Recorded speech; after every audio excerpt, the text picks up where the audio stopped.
Buongiorno ragazzi, buongiorno ragazze, buongiorno professori, genitori, tutti voi che siete collegati o semplicemente curiosi che avete voglia di vedere che cosa succede a Job e Orienta. Quest'anno è tutta online la fiera dell'orientamento, della scuola, della formazione e dell'occhiata sul mondo del lavoro. Oggi siamo insieme per parlare di ITS. Tra poco partiremo in un viaggio molto particolare alla scoperta di questo mondo strano, forse ai più sconosciuto, e vi dico già che forse è l'unico punto negativo, l'unico difetto degli ITS è quello di essere poco conosciuti, ma poi vedremo invece gli incredibili punti di forza che questo percorso post diploma ha. Ma io vi ho dato il mio benvenuto, ma il benvenuto lo lascerei a una vera padrona di casa. Io ho già avuto il piacere, la fortuna, l'onore anche di conoscerla e parlarci. Lei, colleghi, si occupa nella regione Veneto dell'istruzione, della formazione, del lavoro ed è anche delle pari opportunità. Signori, ragazzi, ragazze, vi lascio la parola per un saluto all'assessore regionale Elena Donazzan. Buongiorno, assessore.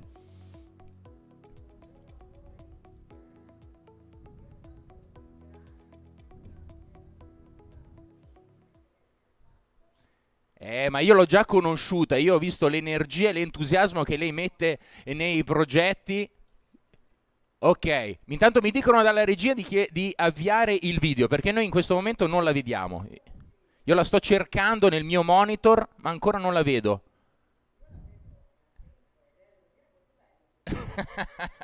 Grazie. Eccola!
Perché noi abbiamo bisogno di rafforzare questo sistema.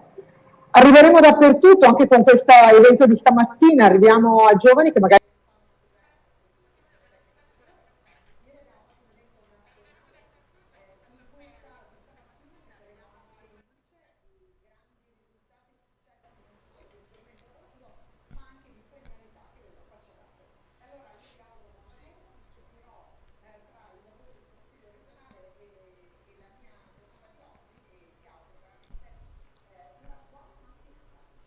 Grazie assessore per questo suo messaggio. Grazie mille e allora buon lavoro nel suo consiglio regionale e grazie per tutto l'entusiasmo che mette in questi progetti e anche nel supporto all'ITS, alla diffusione. Grazie, buona giornata.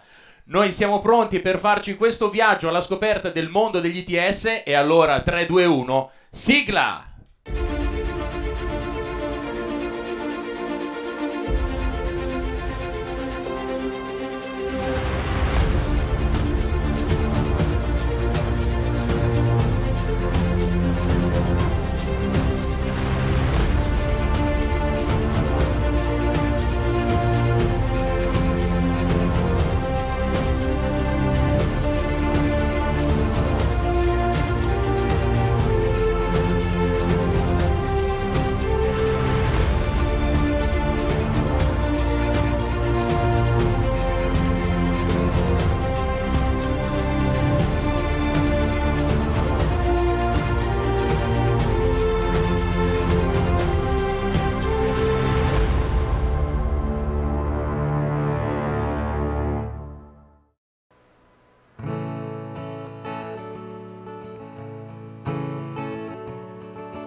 il futuro. Quanto è affascinante il futuro e quanto sarebbe bello conoscere quello che accadrà. Chi di voi non ha mai sognato di possedere una macchina del tempo per andarci nel futuro e scoprire cosa accadrà, cosa succederà? Ma chi ci dice poi che questo non condizionerà il nostro presente? E chi invece non ha mai sognato di andare nel passato, magari a correggere qualche piccolo errore che abbiamo commesso, ma chi ci dice poi che il presente sarebbe migliore? L'unica cosa che possiamo fare è conoscere bene il nostro passato per prepararci qui, nel presente, ad affrontare al meglio il futuro. Siamo arrivati fin qua, con radici profonde. Quando una sfida ci chiama, la nostra voce risponde. Ci abbiamo messo passione, siamo partiti da niente. Se nessuno conosce il futuro, tra di noi c'è già chi lo sente, e noi ripartiremo, perché qui non si molla.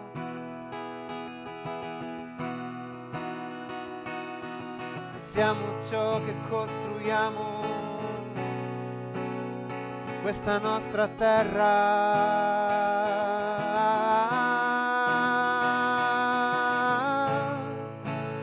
e noi ripartiremo per il futuro di nuovo. Se riusciremo a farlo insieme, non ci fermerà nessuno.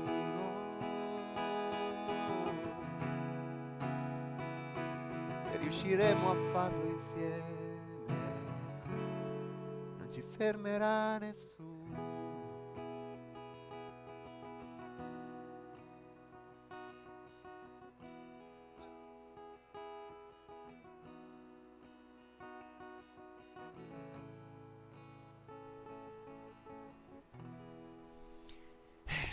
E allora andiamolo a scoprire il nostro passato. E adesso vi accompagnerò in un breve viaggio per vedere com'è cambiato lo scenario lavorativo nel corso dell'ultimo secolo. Pronti? Si parte! Vediamo l'evoluzione del mercato dal dopoguerra ad oggi.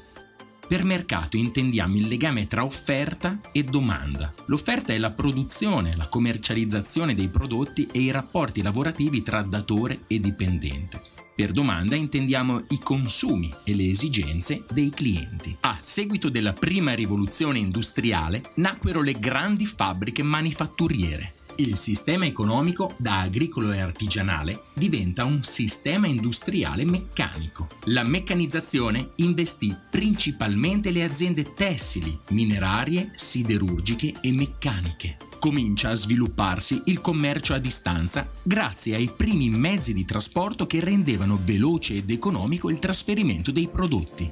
Il mercato è semplice, rigido e limitato geograficamente ai paesi sviluppati, che hanno più risorse naturali e materie prime.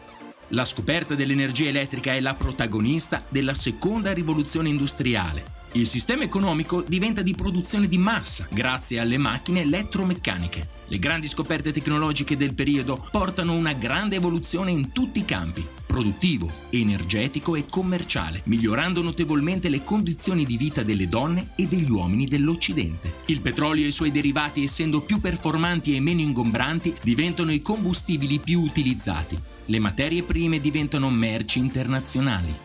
Il mercato è rigido, poco articolato e si espande nei paesi più sviluppati. La fine delle due guerre mondiali, l'adozione di un sistema economico liberista e del piano Marshall per la ricostruzione dell'Europa portarono l'Italia del dopoguerra al boom produttivo ed economico. Nella terza rivoluzione industriale gli occupati nelle campagne si trasferiscono nelle città per lavorare nelle fabbriche, che nascevano numerose al nord e al centro, aziende che ancora oggi costituiscono il tessuto produttivo principale del nostro paese. Il sistema economico si basa sul comparto produttivo automatizzato, con un forte legame tra le macchine e gli operai. In questo periodo il benessere porta all'incremento vertiginoso del commercio internazionale e il conseguente scambio di manufatti. È l'inizio del consumismo, che in Italia raggiunge il suo apice nella seconda metà degli anni 60. Il mercato è sempre rigido, ma è più articolato, è strutturato e è incentrato principalmente sui grandi numeri della produzione, dato che la domanda appare infinita. Il miracolo italiano finì all'inizio degli anni 70, a causa dell'aumento del costo del lavoro, di quello del petrolio e delle materie prime, in particolare con la crisi petrolifera del 1973. Il mercato rigido si scopre debole e poco reattivo e fino alla metà degli anni 80 l'industria italiana era decisamente in affanno. Nella seconda metà degli anni 80 ci fu una ripresa, favorita dal ribassamento dei prezzi del petrolio, dalla diffusione dell'elettronica e dall'automazione produttiva. Una nuova generazione di dirigenti portò una visione manageriale nelle grandi aziende che lanciarono nuovi prodotti, riportando l'economia italiana ad una condizione competitiva sui mercati internazionali. Verso la fine degli anni 90 si diffonde un mercato in cui merci, produzione e forza lavoro sono globalizzati. I paesi emergenti vivono il loro boom economico invadendo il mercato globale con prodotti a basso costo. La quantità diventa più importante della qualità. La diffusione dei personal computer spinge le aziende ad aggiornare le caratteristiche produttive e a ricercare nuove figure professionali altamente specializzate. Il mercato diventa flessibile e globalizzato. L'accessibilità alle risorse informatiche, la raccolta capillare e l'elaborazione dei dati, la possibilità di comandare strumenti a distanza e l'intelligenza artificiale oramai a portata di click accelerano la velocità di progressione dei comparti produttivi, portando le aziende nella quarta rivoluzione industriale. Il mercato diventa liquido perché è in continuo mutamento e perciò di difficile lettura. È arrivato il mercato liquido. E all'arrivo del mercato liquido le aziende italiane hanno reagito? Ma certo che lo hanno fatto. Avete mai visto un imprenditore arrendersi? La questione non è se lo hanno fatto o meno, ma come lo hanno fatto. Ecco, fino ad adesso abbiamo sentito parlare di gestione del cambiamento, di crisis management, di resilienza, la flessibilità dei mercati. Oggi nel mercato liquido questo approccio ci appare superato. E così alla ricerca di un nuovo approccio economisti, manager e formatori si sono imbattuti in Nassim Nicholas Taleb. Lui è un filosofo, saggista e matematico libanese naturalizzato statunitense, un esperto di matematica finanziaria, diventato molto famoso grazie ad un libro, Il Cigno Nero. Un libro che si focalizza sul forte impatto di alcuni avvenimenti rari e imprevedibili e sulla tendenza umana a trovare retrospettivamente delle spiegazioni semplicistiche di questi eventi. Insomma, un libro che se fosse stato scritto in Italia probabilmente si sarebbe intitolato La fortuna è cieca, ma la sfiga ci vede benissimo. Taleb li chiama cigni neri, ma non perché il nero sia negativo o il cigno bianco sia positivo. Per Taleb i cigni neri sono degli eventi rilevanti, sia positivi sia negativi. Quello che li accomuna è che non te li aspetti, perché niente in passato poteva indicare che sarebbero successi. Ecco, però quando pensiamo ad un cigno nero positivo, spesso crediamo che se è capitato è perché ero nel posto giusto, nel momento giusto. Oh, se è capitato è perché ho messo tutto il mio potenziale. Se è successo è merito di tutto quello che ho fatto fino ad oggi. Insomma, il merito è sempre nostro, anche nel caso di un evidentissimo colpo di fortuna. Mentre gli eventi negativi, ecco, lì accade esattamente il contrario. Il protagonista del cigno nero negativo è l'evento stesso, o ancora peggio, la sorte. È il fato, è il destino che si è incarognito su di noi perché la sfiga ci vede benissimo e ci cerca. Taleb poi ci parla di futuro. Ah, il futuro, eh? Per dire il futuro è sempre stato un pallino degli esseri umani. Il cartomante, l'oroscopo, il fascino di poter controllare tutto. È quasi magico, ma è terrificante allo stesso tempo. Il problema è che non è né magico né terrificante, ma Taleb ci dice che è semplicemente impossibile. Taleb sostiene che non sia assolutamente possibile calcolare che un evento si verifichi. Ci induce quindi a cambiare la nostra visione e a spostarla sulla gestione del cigno nero piuttosto che a cercare di prevederlo. E chi non è in grado di gestire gli eventi rari e imprevedibili viene definito da Taleb come fragile. E Taleb, da economista, ha dovuto proporre una teoria che supportasse chi fa impresa a gestire gli eventi rari. E per farlo ha creato un neologismo, una nuova parola. E questa parola è antifragilità. Taleb infatti si è accorto che il contrario di fragile non esisteva nel vocabolario. Oh, oddio, certo, esistono dei termini come resistente, robusto, infrangibile, forte, vigoroso, sicuro, duraturo, durevole, addirittura resiliente. Ecco, il problema è che questi termini si focalizzavano sempre sul fatto di resistere agli urti, alle situazioni esterne avverse, ai cigni neri, insomma, ma rimanendo bene o male quello che si era all'inizio. Con antifragilità, invece, Taleb non indica qualcosa che non si rompe o che dura, ma qualcosa che trae beneficio dall'imprevedibilità dell'evento e diventa meglio di quello che era prima. Antifragilità.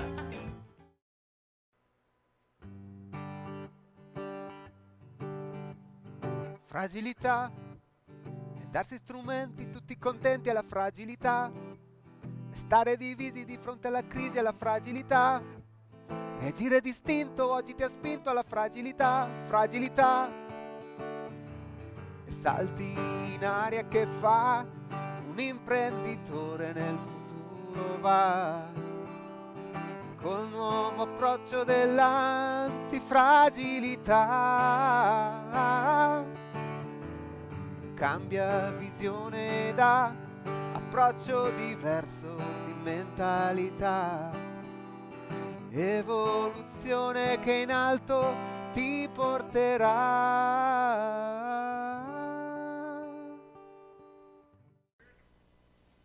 Ma da che cosa deriva la fragilità?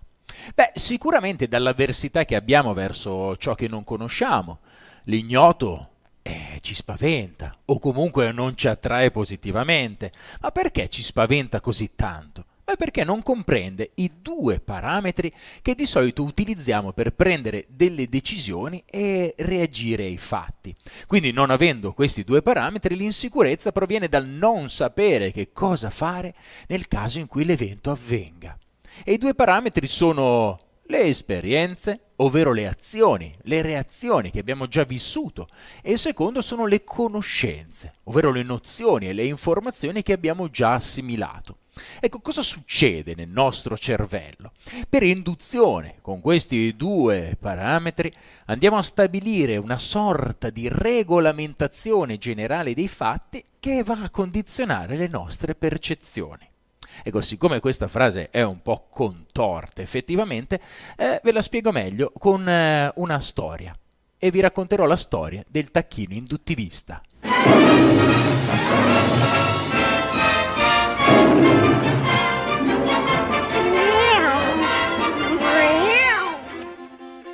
A febbraio, un giovane tacchino viene acquistato dal suo padrone.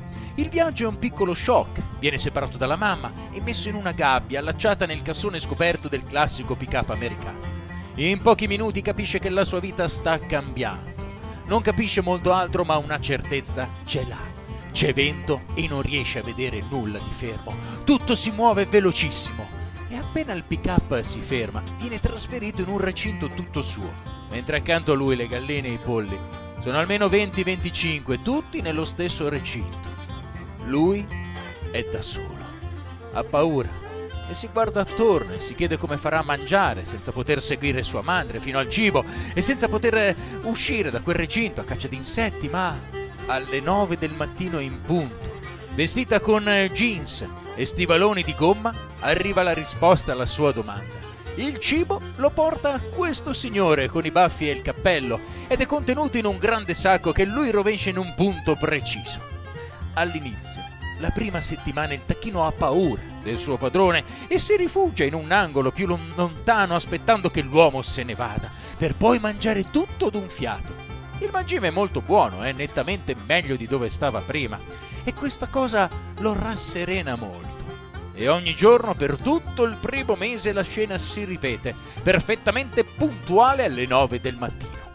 Il tacchino, per induzione, comincia a capire che il suo padrone è buono e non vuole fargli del male. Comincia ad avvicinarsi a lui, ad aspettarlo impaziente vicino al cancelletto. Ecco, il secondo mese ciò che era paura diventa una sicurezza. Il padrone ci tiene a me. Sì, è un buon umano. E da buon induttivista però non trasse precipitose conclusioni dalle prime osservazioni, ma analizzò con cura il comportamento del suo padrone e qualsiasi giorno della settimana, nei giorni caldi, in quelli freddi, sia che piovesse, sia che splendesse il sole, il suo padrone gli portava il cibo. Finalmente la sua coscienza induttivista fu soddisfatta. Il tacchino elaborò allora un'induzione che dalle asserzioni particolari relative alle sue vicende alimentari lo fece passare un'asserzione generale, una legge che suonava così: il padrone mi vuole bene.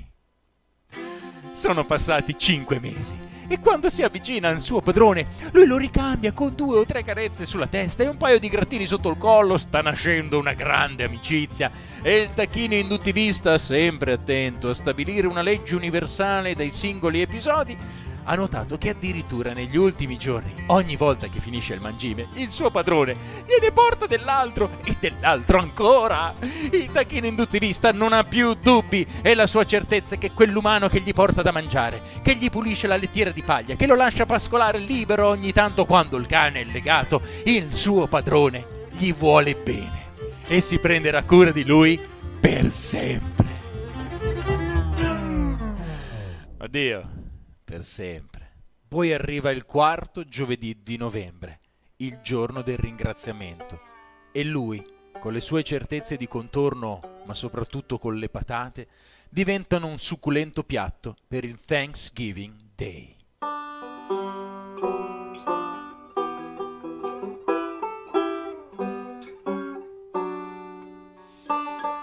Grazie al sacrificio del nostro tacchino, abbiamo potuto comprendere meglio che costruire una progettazione tenendo conto di informazioni parziali è un errore che ci rende fragili.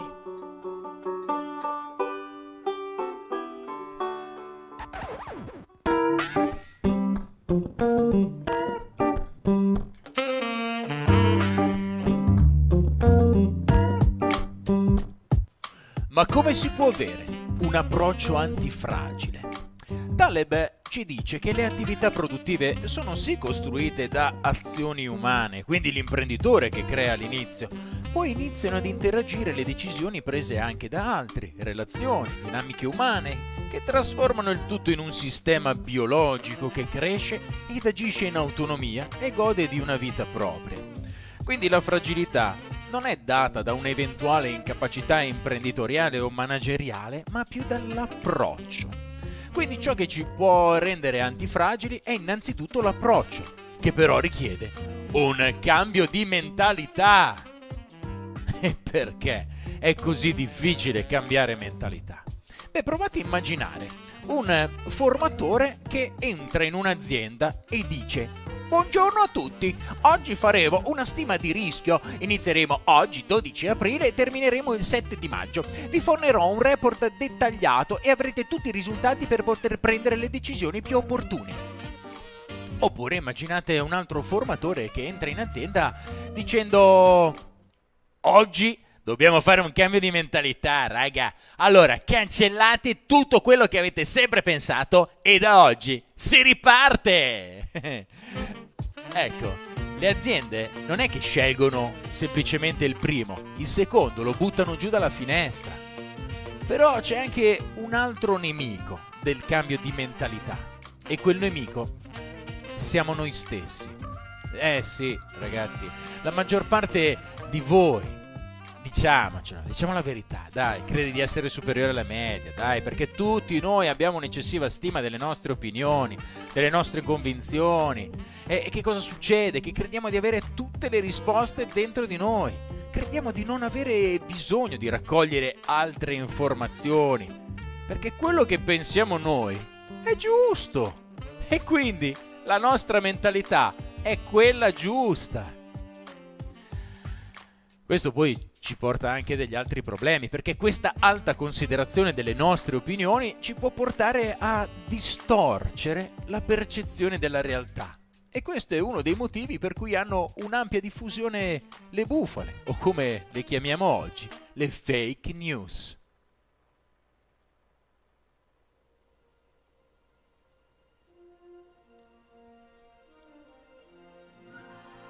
Oggi vorrei raccontarvi la storia di Jay Branscombe. Jay Branscombe è un creatore di immagini sarcastiche e virali. Ecco, un giorno Jay, sulla sua pagina Facebook, pubblica questa foto. La foto di un uomo seduto di fianco a quello che potrebbe essere il suo trofeo di caccia. Jay non ci svela l'identità dell'uomo, ma ci dice che quello dietro è un triceratopo, un dinosauro. E Jay accompagna questa foto con questo testo. La vergognosa foto di un cacciatore che per divertimento posa felice accanto al triceratopo che ha appena massacrato. Per favore, condividete affinché il mondo possa dare un nome a quest'uomo e ricoprirlo di vergogna. Un nome a quest'uomo? Beh, dare un nome a quest'uomo è abbastanza semplice. Adesso magari voi siete molto giovani, ragazzi, ma questo è uno dei registi più famosi di tutto il mondo. Lui è Steven Spielberg. E quello dietro lo dice lo stesso Jay, è un triceratopo, un dinosauro. Ora, i dinosauri si sono estinti più di 65 milioni di anni fa, e finché sulla Terra sono esistiti i dinosauri, l'uomo non era ancora comparso, per cui nessun uomo è mai venuto in contatto con un dinosauro, perlomeno vivo, ecco. Quindi questa notizia è palesemente falsa, insomma nessuno ci può cadere. E invece c'è qualche burlone, qualche amico di DJ, qualche suo estimatore, che per farsi una risata condivide la notizia sulla propria pagina Facebook. Così la notizia comincia a girare sul web, in internet, e arrivano i distratti che non leggono la didascalia e confondono il triceratopo con un rinoceronte e gridano vergogna nei confronti di quell'uomo che ha appena ucciso questo animale innocente. Ma poi arrivano gli animalisti obnubilati dalla caccia, che appena vedono un cadavere e un uomo con un fucile gridano vergogna e si scagliano contro di lui. E poi arrivano gli ignoranti che non sanno né chi sia Steven Spielberg, né tantomeno arrivano a capire che quello dietro è un robot utilizzato per le riprese di Jurassic Park. E parte il delirio, perché questa foto, che esiste veramente su Facebook, andatevela a cercare ragazzi, ha totalizzato più di 33.000 condivisioni e ha ricevuto oltre 6.000 commenti. Andateveli a leggere, vedrete che almeno la metà di questi commenti erano di insulti e di minacce nei confronti di quell'uomo, cioè Steven Spielberg. L'altra metà invece cercava semplicemente di spiegare che questa notizia era falsa. Ma inutilmente, perché ormai loro si erano fatti una convinzione che questa fosse la verità. Sì, raga, ci sta, avete ragione, questo è Facebook, dai, lo viviamo con leggerezza, condividiamo qualsiasi cosa ci capiti per mano. Quando vogliamo raccogliere delle informazioni, invece, usiamo delle fonti più autorevoli, come un quotidiano, come un TG nazionale, per esempio, no? Ecco, adesso vi racconto una storia che noi abbiamo letto su un quotidiano nazionale italiano e che racconta una notizia diffusa in Russia dal TG nazionale russo. E racconta di un ragazzo che ha partecipato ad un videogioco online e ha totalizzato un punteggio talmente elevato da vincere un premio incredibile: un mese in un hotel di lusso completamente spesato e in compagnia di una famosa pornostar russa. Queste sono le immagini del ragazzo della pornostar russa che riportano la notizia. E che cosa stanno raccontando i TG nazionali russi? Stanno dicendo che questo ragazzo, pur avendo vinto il premio, non ha mai potuto ritirarlo, perché la madre gliel'ha impedito. No, non per quello che state pensando voi. Gliel'ha impedito perché quell'anno il ragazzo avrebbe avuto gli esami di maturità e un mese lontano dagli studi gli avrebbero creato dei problemi.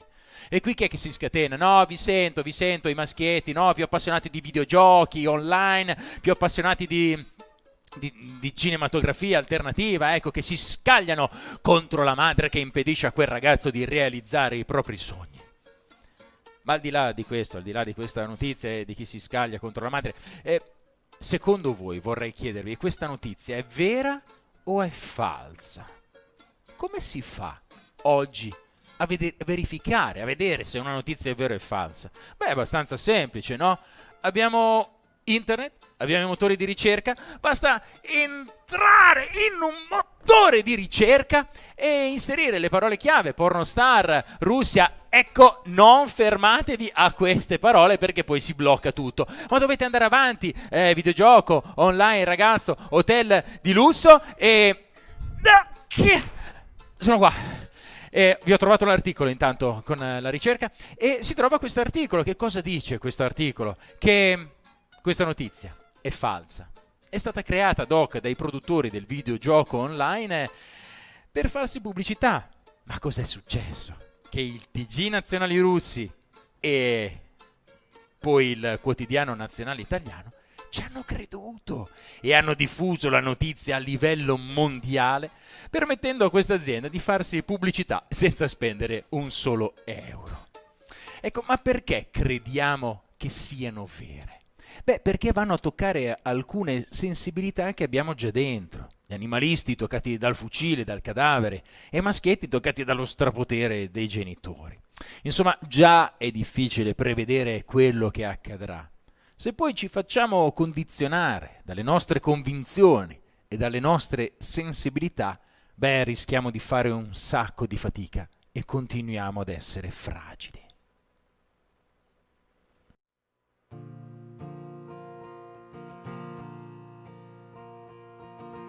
Gridare contro ad un muro per sfogare la rabbia, mettersi contro le onde per un castello di sabbia, oppure scegliere un coro che se ne frega se sbaglia, perché cantando si impara, solo cantando si cambia. Essere quasi alla meta con il futuro nell'aria e poi fermarsi al confine, attraversare la nebbia, vendere l'anima al diavolo oppure metterla all'asta e solo un attimo dopo scoprire quanto ti costa. C'è tutto quanto in una vita sola, c'è l'infinito dentro una preghiera, nel primo bacio già la vita intera. Non aver paura, non aver paura, non aver paura. Provare a chiudere il cerchio e far quadrare la storia, poi ritrovare la strada, ma solo andando a memoria, ed ascoltare racconti di chi ha tanto vissuto, per scoprire che di sconti nessuno ne ha avuto. C'è tutto quanto in una vita sola, c'è l'infinito dentro una preghiera, nel primo bacio già la vita intera. Non aver paura, non aver paura, non aver paura. C'è tutto quanto in una vita sola e l'anima conosce ogni parola. Nel tuo sorriso la mia vita intera. Non aver paura, non aver paura, non aver paura. Che lo vogliamo o no, l'approccio antifragile si sta già sviluppando nell'industria grazie alla quarta rivoluzione industriale.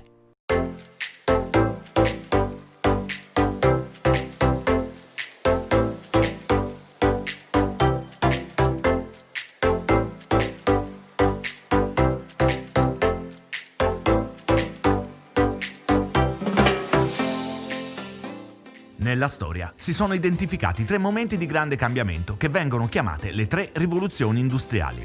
Oggi stiamo affrontando la quarta, che prevede la digitalizzazione e la connettività dei processi produttivi ed è chiamata Industry 4.0. Ma come funziona realmente? E come saranno le industrie del futuro? La digitalizzazione dell'industria manifatturiera gioca un ruolo chiave nel processo produttivo, perché nel futuro sarà più importante che mai operare con velocità, flessibilità e in modo redditizio. Con l'avvento di internet e delle possibilità infinite che il web offre ai clienti finali, il mercato globale da flessibile è diventato addirittura liquido. Un mercato in cui tutto si evolve e si trasforma ultra rapidamente. In questo mercato liquido il ciclo della vita dei prodotti sta diventando sempre più breve, mentre le variabili di prodotto stanno diventando sempre più rilevanti. Le aziende devono essere in grado di produrre su grande scala e in maniera economica, ma allo stesso tempo, per stare al passo con la competizione globale, sono chiamate a immettere sul mercato prodotti personalizzati sulle esigenze del cliente finale e con tempi di realizzazione e di consegna rapidissimi. Per le aziende questo vuol dire che nel futuro devono allineare la propria organizzazione in maniera più rigorosa per andare incontro ai fabbisogni dei clienti. Per allineare la propria organizzazione a questa liquidità del mercato, le aziende cominciano oggi a digitalizzare, automatizzare e soprattutto a connettere tra di loro tutti i processi, non solo all'interno dell'azienda, ma anche lungo tutta la catena di produzione. Che non vuol dire introdurre macchine tecnologiche sempre più all'avanguardia, ma raccordare i processi che compongono la filiera produttiva, così da renderli un sistema integrato unico. Questa integrazione si compone di 4 passaggi fondamentali. Il primo è la connettività delle macchine coinvolte nel processo produttivo. In azienda le macchine comunicano tra loro rendendo più efficiente la catena produttiva. Il secondo è il cloud, per la gestione integrata dei big data. La massa di questi dati contenuti nel cloud, essendo disponibile a tutte le componenti della catena di produzione, fornisce informazioni strategiche per rendere efficiente l'operato delle aziende e dei partner. Il terzo è la simulazione virtuale e il distacco tra uomo e macchina.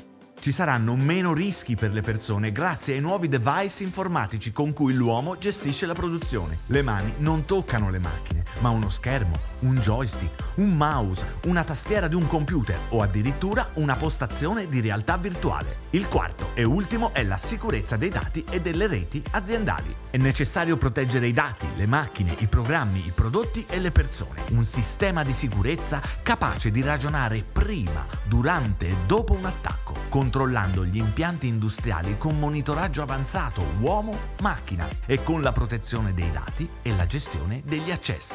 Il concetto di Industry 4.0 non è nuovo, ma a differenza di prima, oggi possediamo la conoscenza tecnologica per trasformare questo concetto in una realtà possibile e in un nuovo paradigma produttivo. In futuro, alcune professioni che rappresentavano una sicurezza occupazionale hanno perso questa prospettiva. Certamente occorreranno sempre più tecnici altamente specializzati, capaci di gestire le macchine a controllo automatico e i processi di produzione delle nuove imprese 4.0.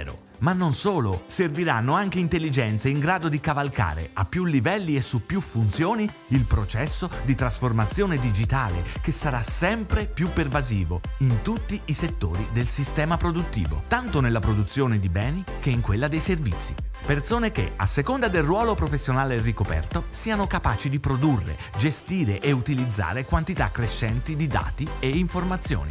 L'industria del futuro si presenta con molte opportunità, sfide e domande. Ma quella più importante è: che cosa farete voi?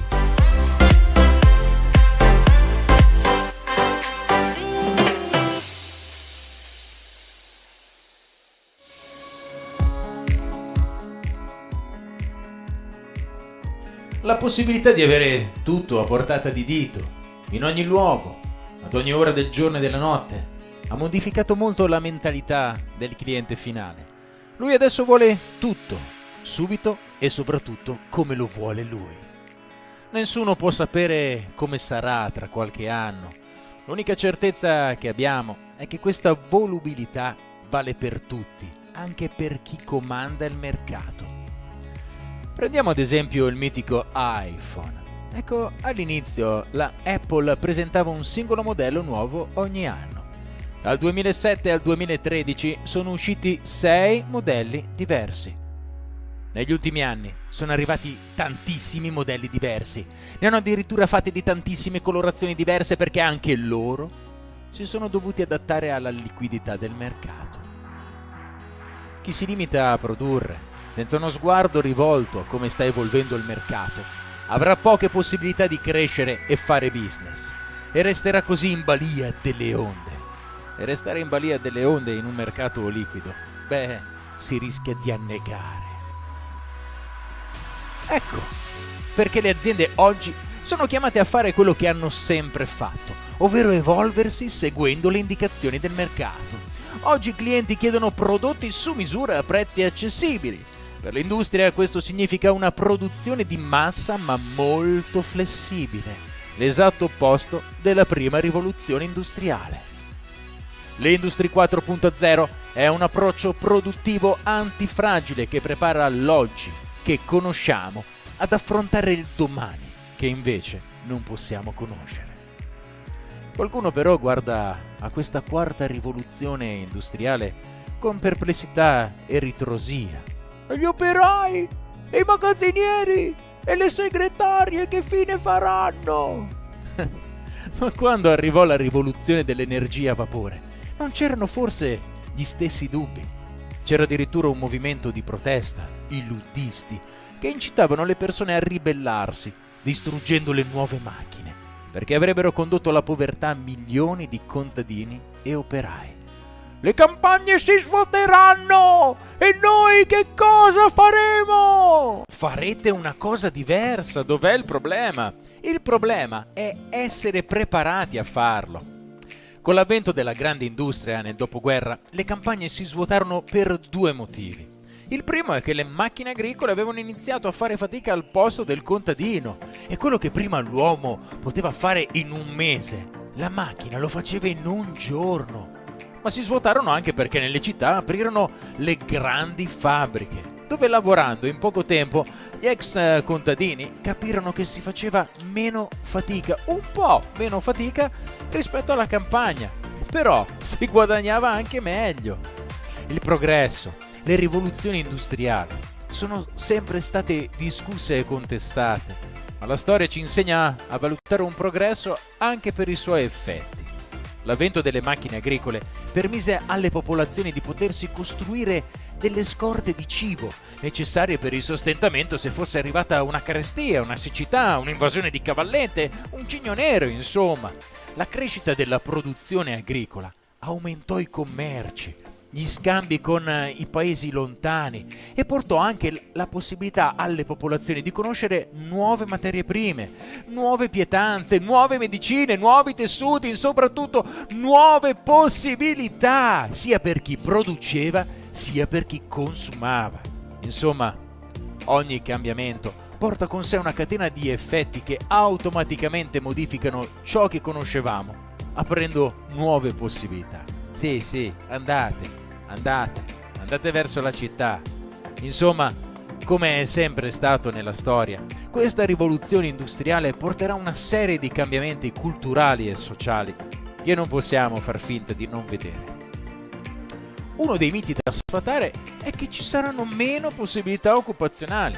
Negli ultimi 20 anni ci dicono esattamente il contrario. Il 50% delle professioni attualmente esistenti nel 1998 non esistevano. Quindi le professioni non saranno meno, ma saranno diverse. E diverso dovrà essere il modo di formare gli studenti. Servirà qualità, ovvero un'alta specializzazione, fatta di competenze tecnologiche e un approccio alla didattica che unisca il mondo della scuola con quello delle aziende. E tra 20 anni come sarà?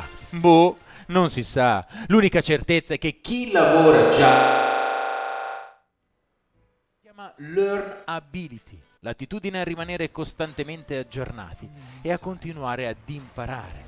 Per chi lavora, ma soprattutto per chi studia, perché nel futuro digitale anche i percorsi dopo il diploma dovranno aggiornarsi regolarmente, andando a formare i propri studenti alle nuove professioni. Ecco perché gli ITS sono le scuole del futuro. Specializzazione, aggiornamento continuo e tecnologia. Questo è il vostro domani.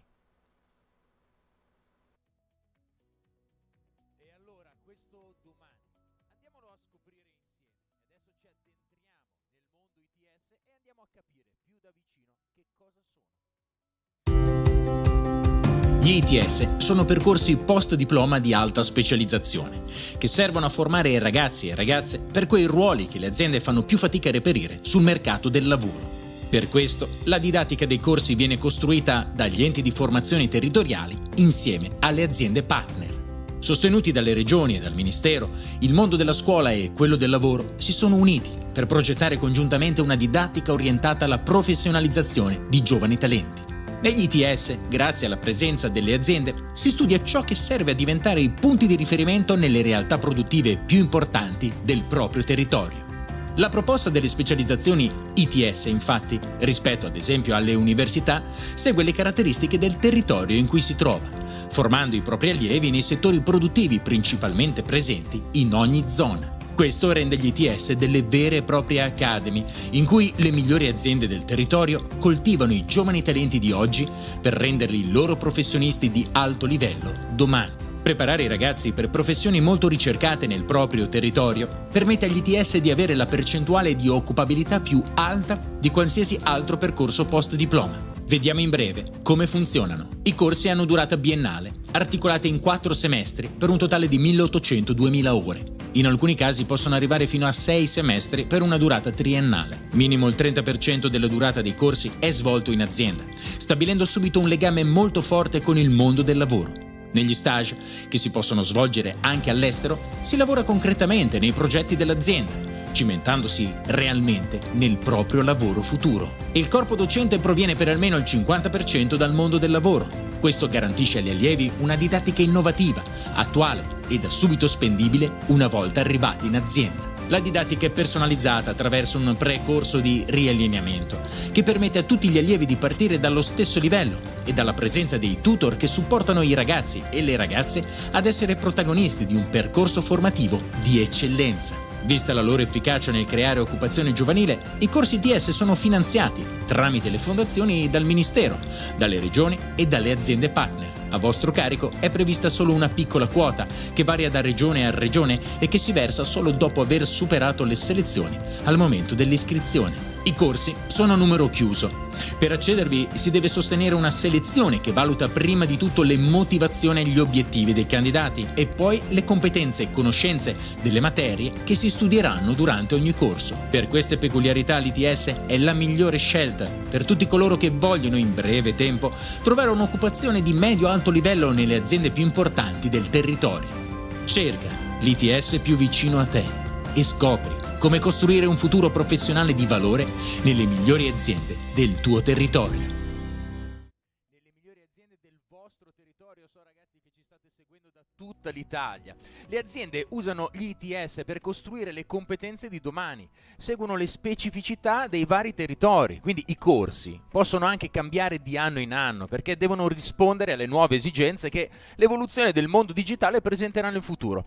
Vi faccio un esempio pratico e adesso ci elogiamo un po' l'esperienza del Veneto. Una delle nuove esigenze, riconosciuta da tutte le istituzioni mondiali come una nuova priorità, è la sostenibilità dei consumi per quanto riguarda i cittadini e della produzione invece per quanto riguarda le aziende. Ecco, ogni anno la Commissione europea organizza i VET Excellence Awards. Sono dei premi per l'eccellenza nell'istruzione e nella formazione professionale, dove vengono premiati percorsi formativi che rispondono alle nuove esigenze che sono dettate dalle linee guide della Comunità Europea. Ecco, quest'anno un'attenzione particolare è stata posta ai progetti che sono in linea con alcune priorità della Commissione Europea per il periodo che va dal 2019 al 2024, insomma, in particolare con il Green Deal europeo e con un'Europa pronta all'era digitale. Ecco, la notizia qual è? Il commissario Schmidt ha proclamato vincitore il progetto Green Leather Manager, presentato dalla Regione del Veneto e realizzato dall'ITS Academy Cosmo.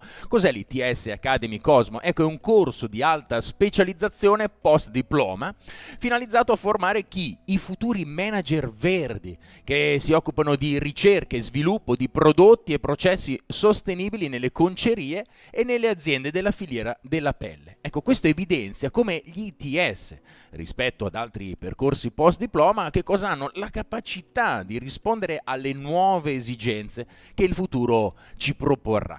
Ecco, adesso andiamo a vedere nello specifico quali sono le 6 aree di alta specializzazione degli ITS. Partiamo da It's Green. Area efficienza energetica per chi ha a cuore l'ambiente e vuole un futuro ecosostenibile. Che cosa forma? Delle figure professionali altamente specializzate che si occupano di approvvigionamento e generazione di energia e processo e impianti ad elevata efficienza e risparmio energetico. Un altro settore è It's Motion, l'area della mobilità sostenibile per chi crede nella sostenibilità come motore del futuro. Forma super tecnici che lavorano nella mobilità delle persone e delle merci, nella produzione e manutenzione di mezzi di trasporto e infrastrutture e nella gestione, infomobilità e infrastrutture logistiche. Poi abbiamo l'area It's Tech, area delle nuove tecnologie della vita per chi è appassionato di scienza, innovazione, forma dei tecnici specializzati in biotecnologie industriali e ambientali, produzione di apparecchi, dispositivi diagnostici e biomedicali. Passiamo all'area del It's Italy, area nuove tecnologie per il Made in Italy, per chi cerca un lavoro che unisca creatività, innovazione e internazionalizzazione. Qui le specializzazioni riguardano i 5 settori strategici del Made in Italy e sono il sistema agroalimentare, produzione, trasformazione, ottimizzazione, valorizzazione e marketing nel settore agrario, agroalimentare e agroindustriale, il sistema casa per l'innovazione e la qualità delle abitazioni, il processo, prodotto, comunicazione e marketing per il settore arredamento, il sistema meccanica, innovazione di processi e prodotti, automazione e sistemi meccatronici, il sistema moda 2, progettazione, produzione, nobilitazione, comunicazione e marketing del settore TAM, ovvero tessile, abbigliamento e moda, e i servizi alle imprese, comunicazione e marketing internazionale, design e packaging sostenibile. E andiamo nel settore It's Culture, nuove tecnologie innovative per beni e attività culturali, turismo per chi ama l'arte, i viaggi e lavorare nel turismo, fornisce competenze tecnologiche nei 2 settori caratteristici del nostro patrimonio culturale e artistico, il turismo e le attività culturali. Si studiano promozione e marketing, gestione di strutture turistico-ricettive e poi i beni culturali e artistici con il restauro architettonico, la produzione e la riproduzione di manufatti. Ma poi abbiamo l'area It's It, tecnologie dell'informazione e della comunicazione per chi ama l'informatica, le nuove tecnologie e gli strumenti digitali, per formare figure professionali altamente specializzate che si occupano di sviluppo e assistenza software, di installazione, gestione, manutenzione reti e sistemi di comunicazione digitale. Comunque sul sito sistemaits.it, ragazzi, trovate tutte le informazioni e addirittura una mappa che vi indica gli ITS del vostro territorio. Lì potete trovare tutto e ancora di più di tutto. Ci sono un sacco di informazioni e per fare una scelta consapevole, ragazzi, la prima cosa importante è quella di raccogliere tante informazioni. Insomma, adesso tante belle parole, abbiamo parlato del futuro, di come affrontarlo, abbiamo visto tutti i vari percorsi, ma sarebbe interessante andare a sentire la voce di chi questi percorsi li sta affrontando, in modo che ci possano raccontare dal loro punto di vista come sono veramente. E noi, ragazzi, ve li abbiamo portati qui, li abbiamo incontrati, li abbiamo intervistati e questa è la loro voce, gli studenti. Ciao a tutti, io sono Elisa Busato. Mi chiamo Aissatou Martin Bodian. Ciao a tutti, sono Aurora Baratto. Sono Sofia Bassato, ho 21 anni e abito in provincia di Padova. Io sono Giovanni Pezzin. Michele Pasetto. Sono Anna Magnago. Ho scelto l'ITS Cosmo dopo una lunga ricerca su che master universitario fare, non avendo trovato niente che mi piacesse e comunque fosse all'interno del mio budget. Perché subito dopo il diploma come geometra mi sono iscritta all'università e alla facoltà di ingegneria e mi sono accorta da subito che stavo acquisendo delle conoscenze troppo astratte e troppo teoriche rispetto a quello di cui sentivo di aver bisogno per entrare in fretta nel mondo del lavoro. Cercavo un percorso più pratico e professionalizzante rispetto a quello universitario. Uno dei vari aspetti positivi dell'ITS è il fatto che ho avuto la possibilità di mettere in pratica ciò che avevo studiato a lezione grazie allo stage. L'aspetto economico, che è molto vantaggioso rispetto all'offerta che dà, che crea delle classi con poche persone all'interno, quindi i professori possono dedicare più tempo a ogni studente. L'aspetto positivo principale dell'ITS è quello di poter lavorare a project work in gruppo, in classe, basandoci su delle nostre idee. Che unisce un'alta formazione in classe grazie a delle persone che lavorano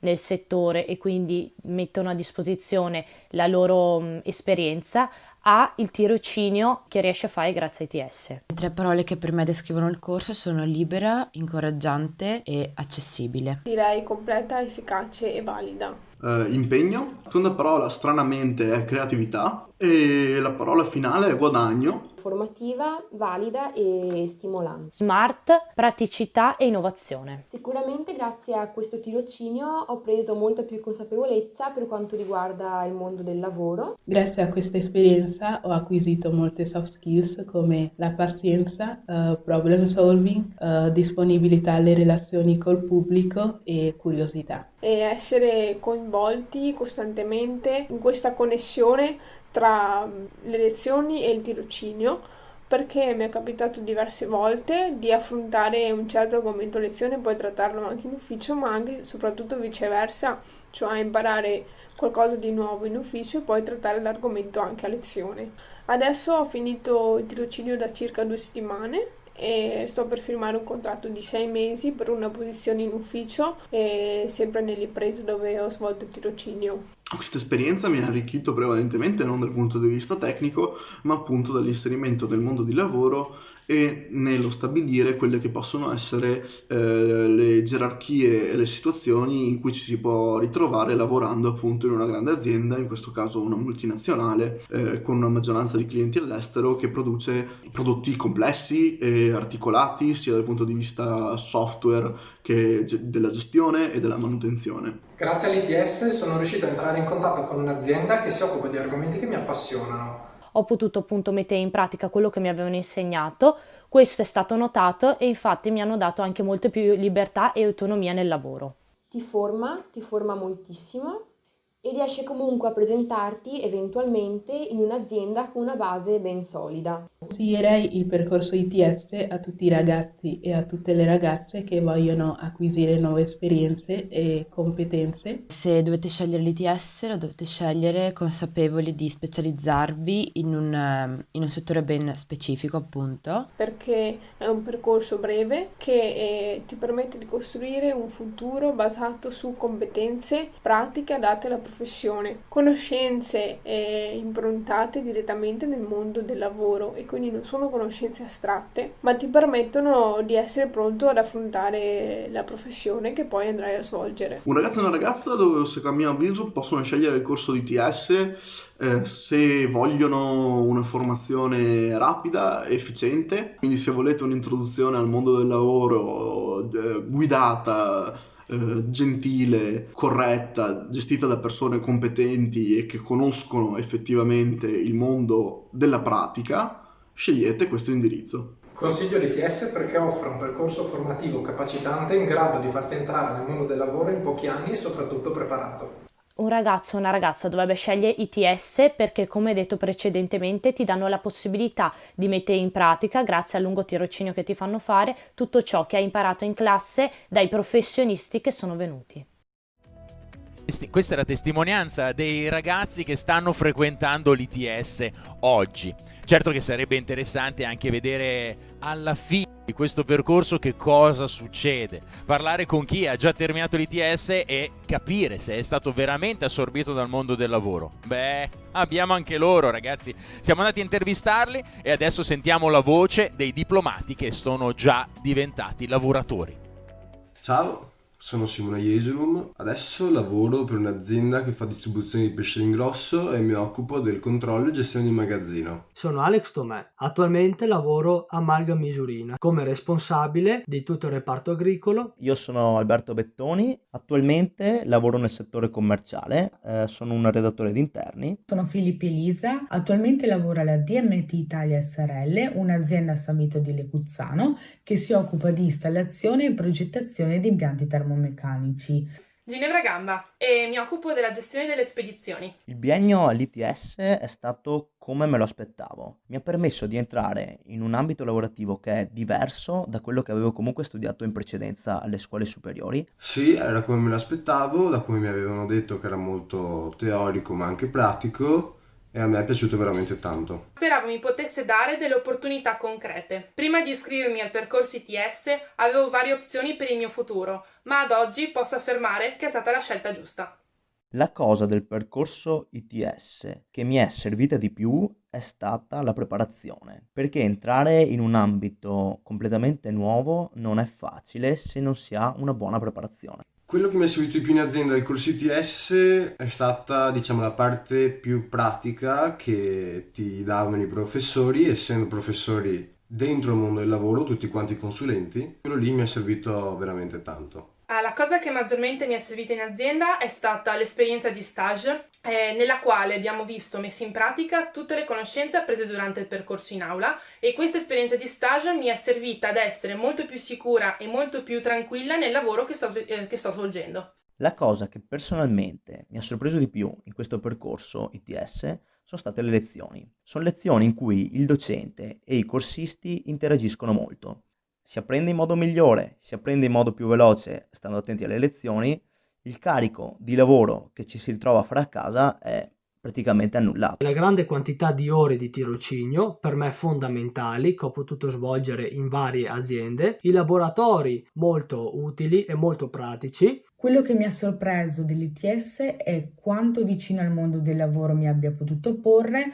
La cosa che mi ha sorpreso di più è stata che oltre alle competenze tecniche abbiamo approfondito le cosiddette competenze trasversali. Consiglio di iscriversi a un ITS perché si impara anche tanto in azienda e questo qui mi ha aiutato un sacco a me e sinceramente lo consiglierei a tutti di farlo. Consiglio il corso ITS per chi, finite le scuole superiori, desidera effettuare qualche studio in più, ma allo stesso tempo non si sente pronto di svolgere un percorso di studi universitario. Per salvaguardare la tradizione e per promuovere l'innovazione è necessario gente competente e queste competenze il corso ITS le può dare. Capita spesso quando si ha le superiori di non sapere effettivamente cosa voler fare da grandi una volta usciti dalle scuole, e ITS è una risposta alle vostre domande, perché si può continuare un percorso di studi che si è intrapreso alle scuole superiori, oppure come nel mio caso si può dare una svolta alla propria vita lavorativa cambiando completamente settore. Lo consiglio e spero che a voi possa essere utile quanto l'è stato a me. Consiglio di iscriversi a un corso ITS perché in poco tempo mi ha dato le competenze necessarie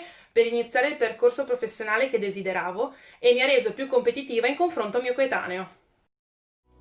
E abbiamo sentito anche la voce di chi ha già frequentato l'ITS e oggi è già entrato nel mondo del lavoro.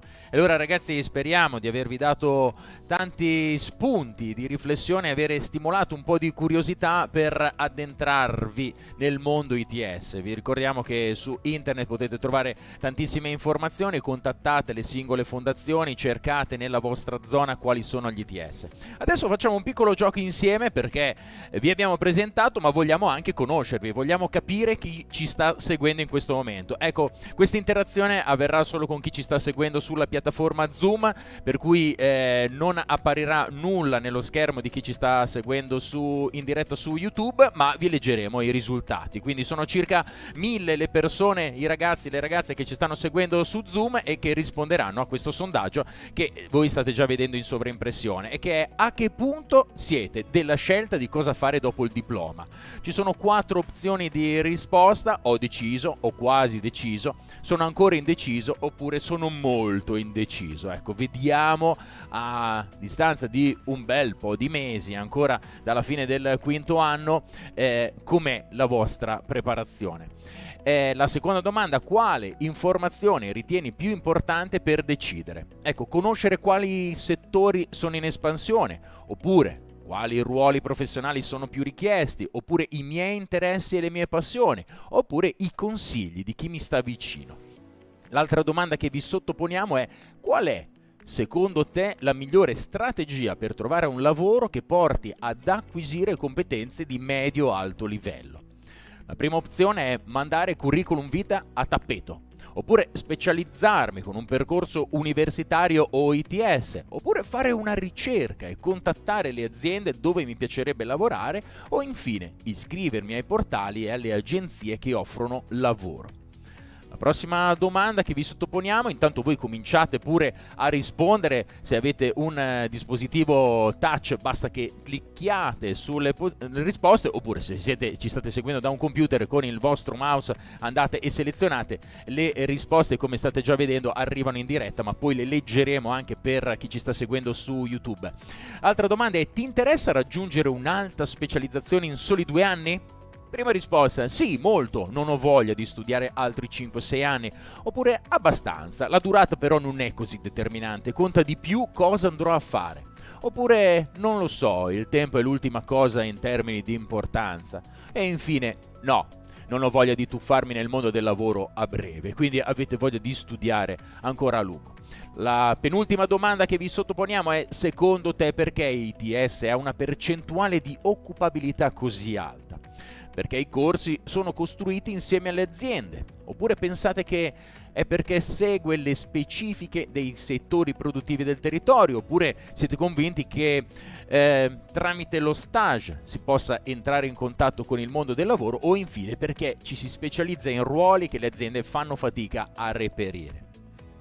Infine l'ultima domanda, per fare questa fotografia di chi siete voi che ci state seguendo perlomeno su Zoom: pensi che il coinvolgimento delle aziende nella didattica sia positivo per arrivare già pronti nel mondo del lavoro, oppure giusto perché così si studia quello che serve realmente in azienda, oppure sopravvalutato perché tanto poi cambierò azienda molte volte, oppure negativo perché è troppo limitato alla dimensione lavorativa? E allora stanno arrivando, vi lasciamo un po' di tempo, intanto io coinvolgo il nostro regista Manu Ledda che ci sta seguendo in tutto Ciao, ciò che Corrado, avete visto. buongiorno. Eccolo qua, tutto ciò che avete visto muoversi è merito suo. E ora Allora, intanto ti confermo che il sondaggio è visibile anche al pubblico sia di YouTube sia del pubblico web in questo momento. perfetto. Quindi quello che vedi tu a schermo in regia è stato rimbalzato anche su tutte le piattaforme. Quindi lo vedono ma non possono Non rispondere hanno da possibilità YouTube. di interagire, Ok. esatto. Però ragazzi potete rispondere e poi mandarci una cartolina postale, insomma, da dove siete. Scriveteci in privato, lo potete fare. Noi ragazzi siamo teatro educativo, intanto che vi lascio alcuni secondi per continuare a rispondere. Siamo teatro educativo, ci potete trovare su tutti i social, Facebook e Instagram. Metteteci un mi piace se lo spettacolo vi è piaciuto, se questa giornata vi è interessato, oppure mandateci dei commenti anche per crescere, per migliorare, perché no, anche dei commenti, dei consigli agli ITS, o mandate anche delle domande. E l'altra pagina a cui vi indirizzo e che è molto importante è Blog Orientamento. Quella è su Facebook, su Instagram e dalla settimana scorsa anche su TikTok. Realizziamo anche dei video per rispondere alle vostre domande. Al momento stiamo realizzando video per i ragazzi delle medie per indicare quale sia la scelta possibile dopo le medie. Quindi visitate i nostri social, metteteci un mi piace e mandateci dei commenti. Nel frattempo io colgo l'occasione per ringraziare anche tutti coloro, così ve li guardate piano piano, tutti i loghi che vedete qui attorno sono tutti coloro che hanno reso possibile questa giornata e che lavorano nel dietro le quinte di Job Orienta e che cercano di preparare e darvi dei consigli, dei suggerimenti, delle indicazioni, degli spunti di riflessione per scegliere al meglio il vostro percorso post diploma. E allora ci siamo, Manu, andiamo con i Allora, risultati. iniziamo a commentarli, anche se in realtà siamo ancora al 70% dei votanti, diciamo che c'è qualcuno che è un Perfetto. po' più riflessivo, però abbiamo i primi, diciamo, exit poll. Mi sembra che si stiano già delineando. Sì, comunque, li vedo da molte qua. cifre ormai si sono fermate, quindi al massimo saranno sulle ultime domande. Prego, Allora, per la prima domanda, A vai che pure. punto sono della scelta di cosa fare dopo il diploma? Allora, vediamo che è in vantaggio in questo momento l'ancora indeciso con quasi il 40%, subito dietro il quasi deciso e poi quelli che hanno già le idee chiare sono il 14%, dall'altra parte il 13%. Sono pochi, quindi ragazzi speriamo che a maggior ragione questa fiera dell'orientamento Job Orienta vi serva per chiarirvi un po' le idee, per illustrarvi delle alternative possibili alla scelta post diploma. La seconda domanda era: quale informazione ritieni più importante per decidere? Allora, qui abbiamo un netto vantaggio del 76% sui miei interessi e le mie passioni. Già ragazzi, la cosa fondamentale è conoscersi, guardarsi dentro, capire quali sono le proprie passioni e i propri interessi e cercare di seguirli. Perché vi dico una cosa ragazzi, noi passeremo più della metà della nostra vita da svegli, da adulti, sul posto di lavoro. E chiaramente fare un lavoro che sia in linea con i nostri interessi e le nostre passioni, è il massimo augurio che vi posso fare. I consigli di chi mi sta vicino hanno l'1%, quindi Ok, in 7, perfetto, in questo quindi- momento all'interno della nostra sessione Zoom. Mentre di seguito ci sono ruoli professionali al 15%, quelli più richiesti ovviamente, e i settori in espansione al 7%. Ok. Domanda dopo. La domanda dopo è: qual è secondo te la migliore strategia per trovare un lavoro che porti ad acquisire competenze di medio-alto livello? Allora, mandare curriculum vitae a tappeto 14%. Specializzarmi Quindi con... abbiamo degli spammatori comunque tra Degli di noi. spammer, esatto. Specializzarmi con percorso universitario o ITS direi che al momento è in vantaggio col 61%. Fare una ricerca e contattare le aziende dove mi piacerebbe lavorare 45%. E iscrivermi ai portali e alle agenzie che offrono lavoro 13%. E queste sono delle possibilità. Chiaramente la specializzazione è ciò che maggiormente viene richiesto dal mondo del lavoro. Il mondo ITS, come abbiamo visto anche nelle percentuali, ha percentuale di occupabilità dell'80%. Cioè i ragazzi che vengono selezionati, che frequentano un percorso ITS, nell'80% trovano un lavoro entro 6 mesi. Questo è un dato nazionale ragazzi, perché ci sono ITS, parliamo della zona del Veneto ma anche dell'Emilia, della Lombardia, in cui tanti ITS, ma anche della Puglia, in cui tanti ITS hanno percentuale di occupazionabilità vicini al 100%, cioè tutti i ragazzi che entrano all'ITS entro 6 mesi trovano un lavoro. Questo perché? Perché come abbiamo detto prima, e ve lo risottolineo ragazzi, i percorsi ITS vengono progettati dalle aziende insieme agli enti di formazione. Le aziende dicono esattamente di quali ruoli professionali hanno necessità e insieme agli enti di formazione progettano quei percorsi che servono a formare questi professionisti del futuro. Ed è chiaro che una volta che questi professionisti sono formati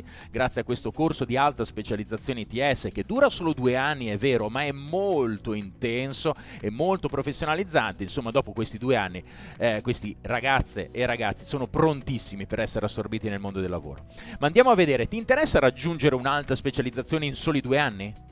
Allora, andiamo anche qui in ordine con le risposte. Al 21% direi che più o meno abbiamo un pari merito secondo posto. Sì, molto. Non ho voglia di studiare altri 5-6 anni. E a pari merito con non lo so, il tempo è l'ultima cosa che in termini di importanza. Ok. Ma al primo posto? Al primo posto abbiamo abbastanza. La durata non è determinante, conta di più cosa andrò a fare, oltre il 51%. Beh, molto interessante questa cosa, quindi non siete preoccupati del tempo, ma l'importante è cosa andrete a fare. Certo, anche il tempo è importante, ragazzi, perché sappiate che solo in 2 anni e all'ITS, vi sottolineo una cosa, non c'è la possibilità di andare fuori corso.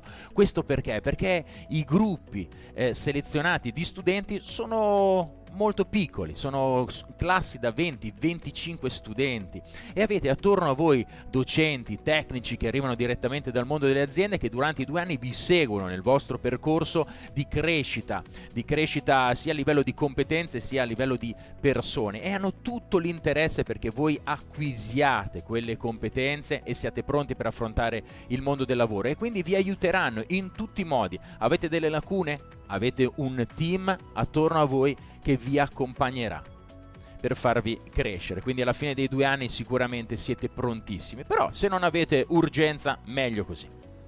Poi la penultima domanda era: secondo te perché l'ITS ha una percentuale di occupabilità così alta? Perché tramite lo stage si entra in contatto con il mondo del lavoro, 38% assolutamente in vantaggio, seguito da perché i corsi sono costruiti insieme alle aziende, al 31%, e poi in coda direi perché segue le specifiche dei settori produttivi del territorio, e ultimo posto perché ci si specializza in ruoli che le aziende fanno fatica a recepire. Beh, queste alternative erano tutte estremamente valide. Sicuramente avete sottolineato lo stage, quindi mi permetto di risottolinearlo a mia volta. Lo stage è veramente una cosa molto particolare, una dei veri punti di forza dell'ITS, perché vi mette a stretto contatto con le aziende. Che cosa succede? Che durante il vostro percorso i vostri docenti, i vostri tutor vi conosceranno personalmente e sapranno indicarvi e scegliere insieme a voi qual è l'azienda migliore per continuare il vostro percorso di crescita.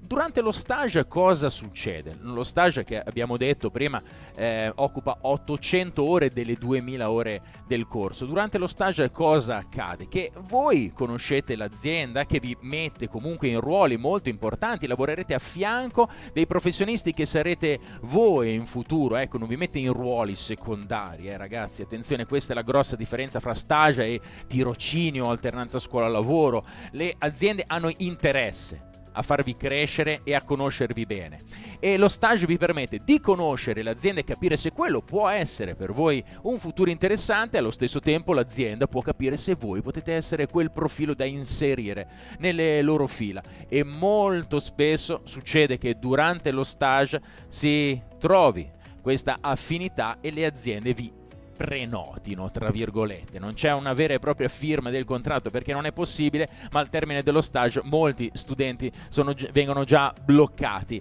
e da lì a poco firmeranno il loro contratto di lavoro.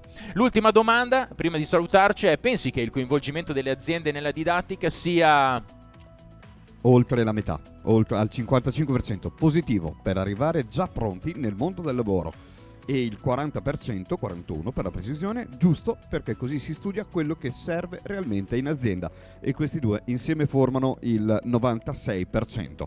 Il 4% rimanente lo ritiene sopravvalutato perché tanto cambia l'azienda molte volte, oppure negativo perché è troppo limitato alla dimensione lavorativa. Ok, bene, diciamo che anche questo volevamo capire che cosa ne pensate. Ci fa piacere che siate tra il positivo e il giusto, perché ragazzi è proprio così, insomma, le esperienze che hanno riportato anche i ragazzi che stanno frequentando e che hanno già frequentato è che il coinvolgimento delle aziende nella didattica sia estremamente positiva, perché vi porta a contatto, vi permette un diverso tipo di crescita e di acquisizione delle competenze.